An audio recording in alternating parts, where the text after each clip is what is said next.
പറഞ്ഞ് ഞാൻ എന്റെ മോളെയും കൂട്ടിട്ടാണ്ടാ വന്ന് നാളേക്ക് തല്ലാൻ വന്നിക്ക ചെരുപ്പ് ഈ ലിഫ്റ്റിന്റെ ഉള്ളിലാ കുടുങ്ങി ഇതാ പോന്ന് കേറി വരുമ്പോളെ വീഡിയോ എടുത്തിട്ടാ പോന്ന്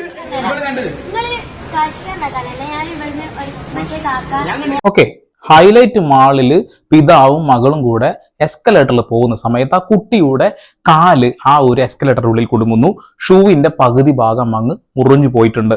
അത് ചോദ്യം ചെയ്തതിന് ആ പിതാവിനെ ആ ഒരു പെൺകുട്ടിയുടെ മുന്നിലിട്ട് മർദ്ദിക്കുകയും അവരുടെ മൊബൈൽ ഫോൺ പിടിച്ച് പറക്കുകയും മൊബൈൽ ഫോൺ തിരിച്ച് ചോദിച്ചപ്പോൾ അത് പൊളിച്ചിട്ടാണ് കൊടുത്തിട്ടുള്ളത്. ഒരു നീല ഷർട്ട് ഇട്ടിട്ടുള്ള ഒരാളെ നിങ്ങൾ പ്രത്യേകം ശ്രദ്ധിക്കണം. സെക്യൂരിറ്റി വിങ്ങിലുള്ള ആളാണ്. ആ സെക്യൂരിറ്റി വിങ്ങിലുള്ള ആളാണ് ഈ വൃത്തികേടുകളൊക്കെ കാണിച്ചിട്ടുള്ളത്.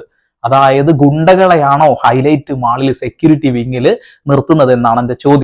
എസ്കലേറ്ററിൽ എന്തെങ്കിലും കുടുങ്ങിക്കഴിഞ്ഞാൽ അത് അപ്പൊ തന്നെ ഓഫ് ആവണം. ഓഫ് ആവാതെ അത് അകത്തോട്ട് പോയി ആ കുട്ടിയുടെ കാല് നഷ്ടപ്പെടേണ്ട ഒരു സാഹചര്യമായിരുന്നു.